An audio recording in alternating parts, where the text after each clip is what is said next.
All right, everybody, welcome back to the Wisconsin Runner Podcast. Spencer Agnew here, as always, with my man, Thomas Breitbach. Today, we're going to talk about kind of some news that was dropped on us 2 weeks ago with the news that the University of Minnesota was planning to discontinue their men's track, indoors and outdoors, men's gymnastics, and men's tennis programs at the end of the 2020-2021 seasons. I know for a lot of people, this has really struck home in the track and field community. I know this was huge for me. I read the tweet and the article and was like, this is unthinkable. We'd heard about programs getting cut, but the disappointment, the sadness, the fear for me, knowing that if a legacy program like the University of Minnesota is going under this right now, then like absolutely none of us are safe. Like every single program in the sport as a whole is at risk. So we wanted to bring in John Simons again, a University of Minnesota alumni, to kind of give us some insight into his thoughts, his feelings, what they're doing right now, because this isn't a done deal, what they're doing to try to fight it and create advocacy for the University of Minnesota, but for the sport as a whole. So John, thanks a lot for being here today. Yeah, thank you for inviting me. This is a very important topic. I think it's probably the most consequential decision when we look back on this from years from now. Whether it goes the right way or the wrong way, it's going to have a very large impact on the world of track and field, the world of road racing, the world of Olympic Games participation and medal count, and just anything that's associated with the sport. If you're a business or a fan of it, is going to be largely impacted based on this mandate type decision. So I know for me, a lot of this was just like, I didn't know what to say when I first read this. Like I went up to my wife and I was like, they are planning to cut this program. Like, I can't believe it. What can we do? What's going to happen? As an alumni, what was your first kind of reaction? Did you find out the same way the rest of us did, just through the internet? And what did you think about things immediately afterwards? I found out through a close friend that there were rumblings that there was going to be an announcement during the day. And then it became, obvious very quickly that this was actually going to happen. When it did happen, I'm going to kind of echo some of the sentiments that my friend and teammate Ben Blankenship said, which is, I actually was not surprised. With seeing a large number of cuts across the entire country in non-revenue sports, it wasn't all that surprising. I think the big thing is that it's the first Power 5 school to do it. So it becomes very real all of a sudden that if it can happen at a place like the University of Minnesota, this is a very, very serious attack on the sport as a whole. So, I mean, as pretty much anybody else, we just started cultivating a group of people as quickly as we could, sending text messages, emails, DMs to people I haven't spoke to in a couple of years. And our life moves quickly, right? And people have a lot of different things that are going on. So certainly no reason other than that, but it was good to reconnect with people and start talking about, well, how do we figure out what's actually happening and what do we do next? And so we learned a lot of information and we were able to kind of get organized fairly quickly, and now we're in the fight. So it's you're right though, it is very scary and it's very real. But yeah, initial reaction was, I really wasn't that surprised that this kind of a thing could happen. It seemed like it was kind of coming down the pike from some of the things that I'd seen earlier this year with some of these other schools. Right, and yeah, we've seen multiple schools and programs being cut, or well, at least proposed to be cut, and then some of them actually going through, some not. And it was almost like you said, just inevitable. Like we were just waiting for one of these Power 5 conferences to make the move, and Minnesota was the first school to do it. And the fear of, is this just kind of starting that snowball where things are just going to kind of pick up and these non-revenue sports are going to get caught in the cycle? What did you guys do early on? Did you guys have like a coalition of people that you're putting together? Are you going on campus and doing advocacy, talking to people? What's the kind of the plan right now? So there was a lot of fragmented work going on. There was a group that made a social media account with Instagram and Twitter. There was another who made a petition. And we were about 2 days into, after the decision, where I just took it upon myself to set up a Zoom call and just get as many folks as I possibly could in there to kind of get a pulse in a sense as to who was going to take this seriously, and would be able to devote a large amount of their time to this effort. Actually, when the proposal came out, when it was sent out in that open letter, the Board of Regents, who are the people who make the decision on this, actually had an opportunity to look at this the very next day, which goes to show like the incredibly shady and cowardice movement by the athletic department to do such a thing that they knew would absolutely have pushback, and then to not only make the proposal, but to have it potentially voted on the next day. We're thankful that the regents used their better senses to table that, give us essentially 30 days to figure some things out before making such an impactful decision. But yeah, no, we had a Zoom call. We started coalescing kind of some of the people who could provide a little bit more time overall to it. And, from there, we've just been building sort of a grassroots deal to bring in all these fragmented, workings. And it's been going very well. Yes. Awesome. Are you guys working together with the men's gymnastics and men's tennis programs, or is this kind of three different groups presenting their arguments at once?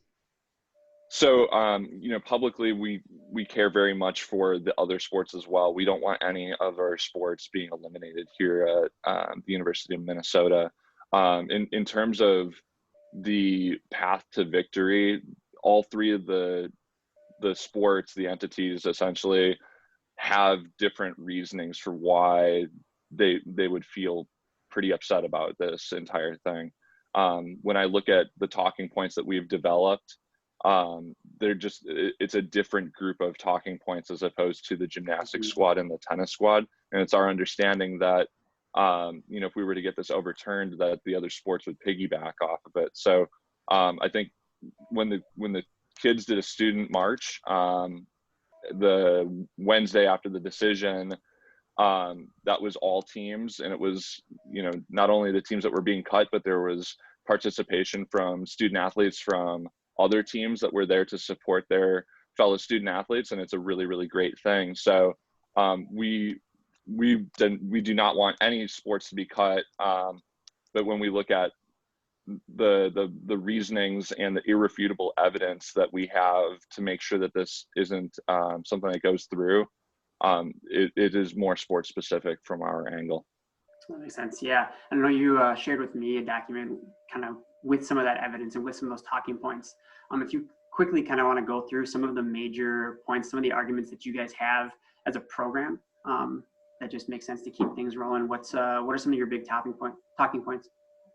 Yeah. So in my eyes, some of the most important aspects of this are, I want to also kind of echo something that I had read from Vin Lanana, which to the effect was saying how tone deaf it was for a flagship university that is in the center of a world movement, was the epicenter of social justice awareness, racial justice awareness, systematic racism awareness, you name it, for the school that's the most important and the biggest platform in the universe, or in the state of Minnesota, the University of Minnesota, to effectively agree with and back certain aspects of that. Like, they were the first public institution to basically denounce the police department.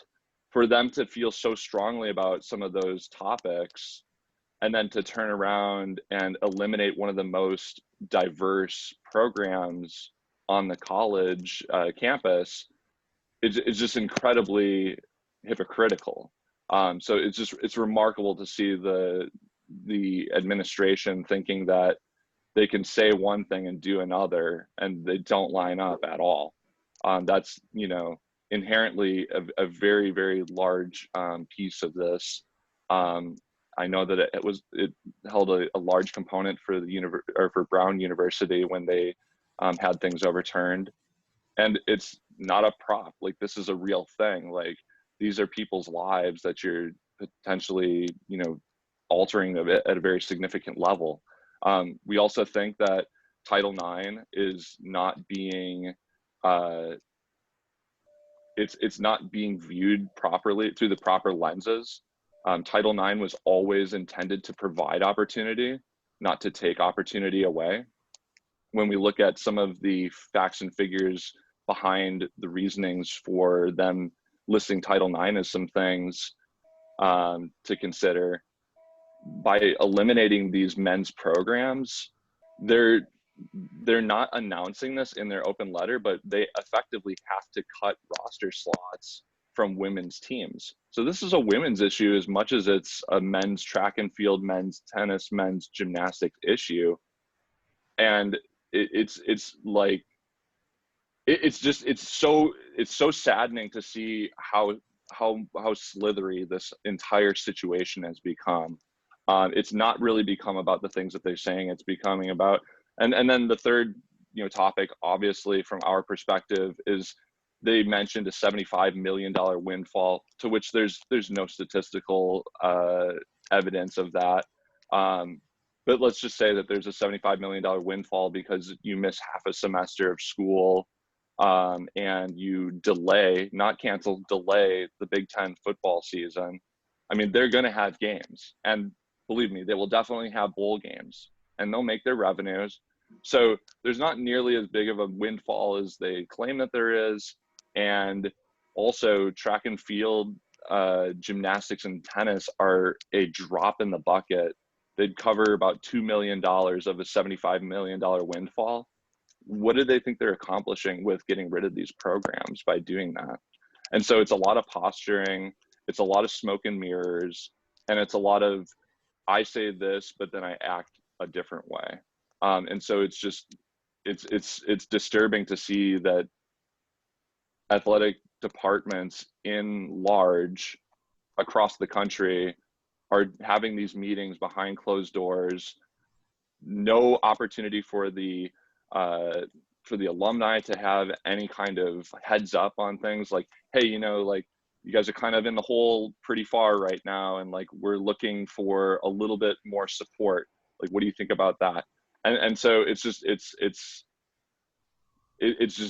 really, really disheartening to see that these people who hold these positions and say that they care so much are literally doing the exact opposite. Yeah, and that's the hard thing for me too, is like, I totally understand the athletic department's running a business, right? They've got to make money, they've got to drive revenue, and they're investing a certain amount of revenue in these revenue sports, right? Basketball and football, and they're hoping for a specific return on that investment, and they're going to get more return than they would in another sport. But the drop in the bucket, like you mentioned, like the amount of money invested in these compared to others is such a stark difference that even opening up that communication to the alumni and saying, hey, I know you guys are in a tough spot too. We are as well. Like, you guys love your sport, obviously, and your teams. Obviously, there's this big draw now. Like, there are people willing to help support these programs, but that's a conversation that just needs to be brought up. And it's disheartening for me that that conversation wasn't brought to you guys as alumni before these decisions were made. Right, and like, also too, I mean, you've got people in charge who, to be honest, the University of Minnesota is not the destination. It's a stepping stone along the way. We do not have Gophers who are representing us at that highest level. I mean, the athletic director is a Drake University alum. I would think that a Drake University alum would understand the importance of track and field, knowing that one of the most important track and field events on an annual basis, for sure in the top 5, is the Drake Relays. It's one of the most historically important meets. It gathers people from around the world. It's televised nationally, internationally. It's not yet a Diamond League event, but I mean, I bet you someday it could be. So when you think of somebody who went to a place where track is the most important thing, the most prominent thing. They have a person who, like, their job full time is to make sure that the Drake relays is a prominent event on an annual basis. Like, it's amazing to me that somebody who would go to a place like that wouldn't understand the importance of track and field. And then as far as it goes with the president, I'm sorry to say this, but you literally have not earned the right to make these kinds of decisions after being the president of the university for 1 year. This is a program that has been around for over 130 years, made it through both world wars, the recessions, the Great Depression, how many different presidencies. I mean, you're talking about a legacy that is just way beyond any of, I mean, it's way beyond the reach of what these people like have it, like, are allowed to be able to do. That's not really, it's terribly unfair for these people who have no natural ties and who very easily any day could be like, oh, like, hey, the University of Southern California, they need a new athletic director and they want me. Sure, I'll leave the University of Minnesota in a minute. That those people are the ones who are allowed to make these kinds of decisions is just mind-boggling to me that we've gotten to this point. Thomas, you had a question that we talked about off camera. Do you want to reiterate that? John, with your experience as a student athlete, and then you ran the Big Ten after competing in the Horizon League, and then coaching the Horizon League, and now over at the Ivy League. You've kind of seen a lot of different D1 experiences, and with everything we've been going through, it's clear that there's got to be some changes in sort of how athletic departments operate a little bit. And there's options other than just like, hey, let's axe these non-revenue sports. What do you see as pathways forward, and as ways we can kind of keep this experience of being a collegiate student athlete as something that's in the cards for generations to come? Yeah, so that's a great question, Thomas. So like a lot of the commentary that I've kind of had to begin with is just the pure frustration from the people who wear the maroon and gold, like myself. But when we speak with the regents, who at the end of the day, they're the ones who actually make the decisions. Like the athletic director and president, they don't know better. They were asked to do something, they did it in a poor manner, and have presented it in a falsified way to the regents. And now it's our opportunity to talk to them about why this is a really, really bad idea. And by saying that, we want more than our program back, right? Like, we do not want to lose this team, but we want to offer solutions too. And so when we look at things, going forward, we're working on a broken model very clearly. I mean, if all you have is a delay to a Big Ten football season and you're $75 million in the hole, like, that's just absolute gross negligence from a financial perspective. Whoever is working the books, there has to be oversight on those kinds of things. And so we demand transparency on that kind of thing.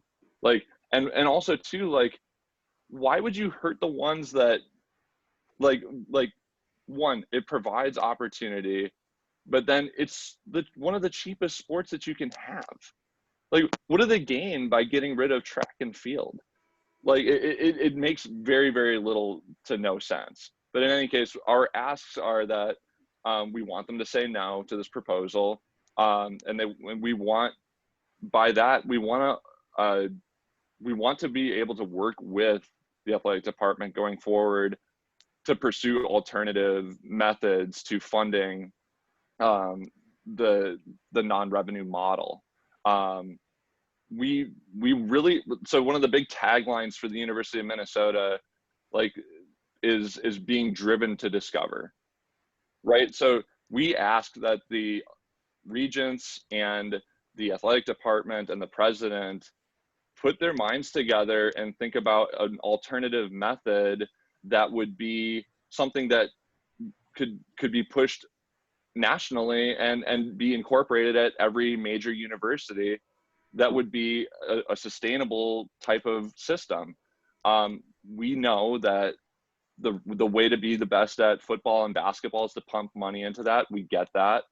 But that shouldn't be at the expense of other people's opportunities. Like, I don't think that people fully understand, like, it's not fair to put Minnesota football on the same platform as Alabama football. Like, it's just true. You have to change the admission standards at the University of Minnesota. You pretty much have to effectively develop technology that would put a bubble around the city of Minneapolis and keep it at 75 degrees all the time. Like, there's nothing that you can do to change the location and the image of the school and how it is to ever be Alabama football. And so you need to do the best that you can, but you can't be destroying other programs at that, you know, you can't be using them as a scapegoat to develop something that it isn't. I mean, the Big Ten is run by a certain number of schools on that level. And I think a great example of super success on that level for Minnesota would be to win the Big Ten once every 5 years. I mean, that's way better than they currently do. They haven't won it in over 50 years. And I know that they're doing better now because they're spending more money. But again, like, you're destroying opportunities for these 4 sports, but it's really just the first of many cuts. Like, it's these 4 sports today, then it's women's roster spots that they're sweeping under the carpet. They're not talking about that publicly. And then all of a sudden it's going to be, you know what? I don't know. Can we really have the baseball program any longer? And can we really have the women's volleyball program any longer? And it'll go down the line before all you have left is the revenue producing sports. And they don't even really realize how much they're killing themselves with that kind of trajectory. I mean, we have lots of people who have already pledged that they will never give a dime to the University of Minnesota going forward ever again. We have people who are ready to pack their Letterman's jackets into a box and ship it to the university and say, I don't belong here any longer. You've destroyed my memory of this place, and you're going to destroy the ability for it to grow in the future. So we have people who are very committed to that cause. We want this program to stay. We want to give them an out, basically, and we're asking for them to listen to us. Yeah, I know going on, this is a little bit off topic, but we know we talked a little bit earlier about how this can be damaging to our sport in general. And if this is going to tear down track and field, then maybe track and field's got to work a little bit too on how to change the narrative and change the way that they structure things. And Thomas and I have talked about, okay, how can you decrease the expenses, even though we know the expenses from a revenue standpoint, right? It's not as much percentage-wise in track and field as there are in other sports, right? But how can we decrease that expense so that we take some more of that burden off? Thomas and I talked, right? Track and field, or it's a trek, right? It's a foot race. There's some jump hits. Like it's pretty easy. You can do it anywhere. But our sport right now is so dependent upon these results and these qualifying marks to get to nationals and traveling out to Stanford or going wherever. And is there something as a sport that we can do to maybe change that narrative?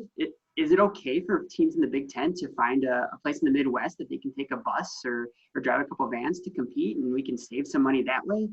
To try to say, okay, how can we help? I know there's an athletic department, there's an issue here, but is there something more that we can do too to help take some of that pressure off?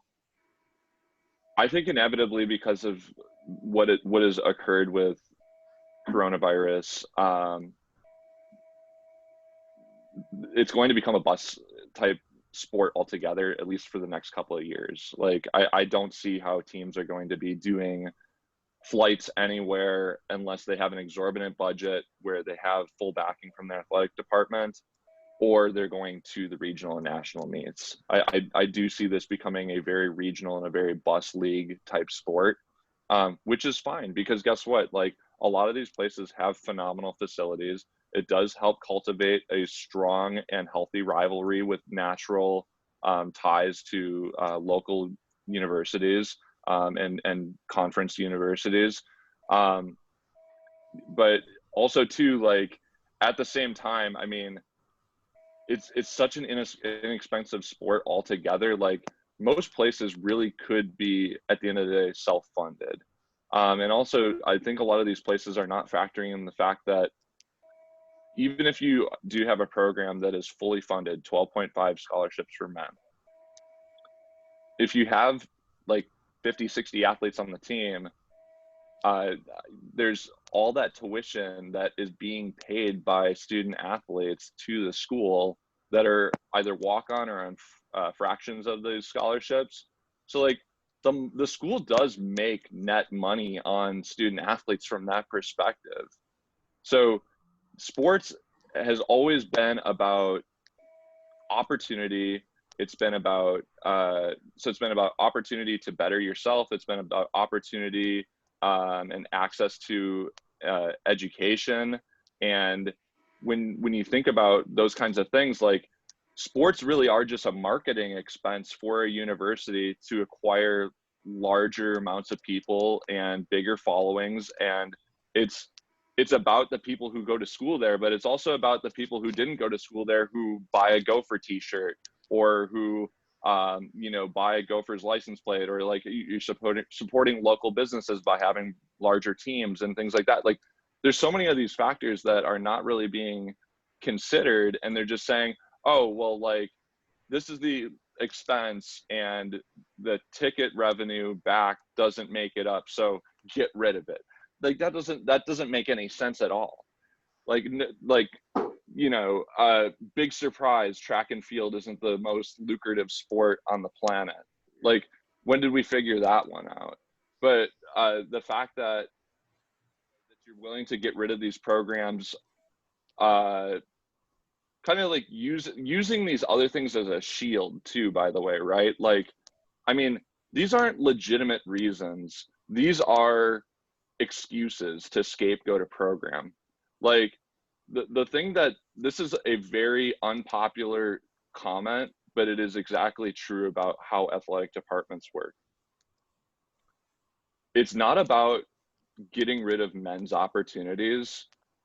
It's not about getting rid of men's sports at all. Like, trust me, athletic directors, not all of them, athletic administrators, not all of them, but by and large, they do not care about women's sports either. They don't care about non-revenue sports.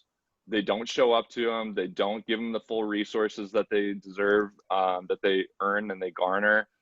And they, in fact, by doing that, they use these people, they patronize women to offset the sports they actually care about. So they'll cut as many, trust me, they will cut as many women off of sports teams as possible until the point that they are not in compliance with, in full compliance with Title IX, and then they'll make sure that they keep the rest. And that's, I know how inherently jarring that sounds, but it's completely true. And it's saddening too. As somebody who coaches men and women happily, by the way, it's so sad to see that that's what it's come down to now is, well, how do we get our basketball program to be the best? Well, how do we get our football program to be the best? Well, why don't you care about the men's track and field program that produced the most indoor All-Americans in the entire country? Like, arguably, of all the 260 plus schools that sponsor indoor track and field at the Division I level, you could make the argument that the University of Minnesota was the very best program in the entire nation this past season. And you're willing to just drop that instantly because COVID, or because, well, I don't know if we're fully in line with Title IX. Like, no, they're using these as props. They don't really feel that way. They just don't want those programs, period. We got 4 minutes left on my my free Zoom. So let's call to action. Let's hit us with it, John. We got 2 weeks, right? what can we do now to help make action, to help support you guys in fighting the good fight? Yeah, so that's a great question. So we are near done with a website. We want people to be filling out testimonials to put on the website. We want people to be writing to the regions. We want people to visit the website so they can find those action items. We have an Instagram account. We have a Twitter account. We want people to retweet, post, like, all those kinds of things. We have a petition. We want people to sign it. This is such a critical moment in the sport. I cannot stress enough. And it's really, like, at the end of the day, it's not really even about the University of Minnesota. Like, we want our team back for sure. But if you're the University of Wisconsin or the University of Illinois or Indiana, like, you need to know that, like, you're next. This is a very important issue. When Brown University cut their team and then it was reinstated 12 days later, the rest of the league took notice and did not touch men's track and field. And they won't going forward. They know that they're going to lose that battle. This is so critical for track altogether. If it happens at the University of Minnesota, the rest of the Big Ten will fall in suit, and then all of a sudden it'll be the ACC, and then it'll be the SEC, and then all of a sudden you're going to see limitations in high school participation. You're going to see the medal count be affected at the Olympic Games several years from now. And also too, like, if you own any sort of running business of any sort, you're going to be impacted. There'll be less participation at the Boston Marathon, which means there'll be less shoes that are sold, which means running stores are going to have less people they can employ. Like, this is so important. And I think that people really need to understand that this isn't just being hyperbolic. Like, there's an asteroid headed directly to college track and field, and we have 14 days to figure it out, or it's going to be a domino effect of death. And so people need to care about this issue specifically to protect all of their alma maters and the history of the sport and the continued experience of the sport altogether.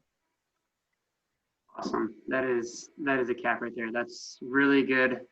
We're going to get all the links, all of the websites, petitions, all the social media accounts. We'll put those in the show notes. We'll put those in the bottom of this video.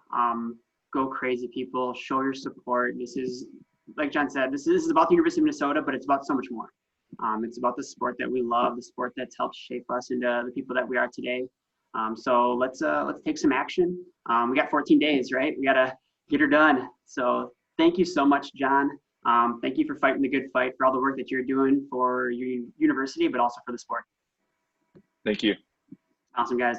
Remember, we'll be out, but remember, trust the process, and everything's funner with Wisconsin Runner.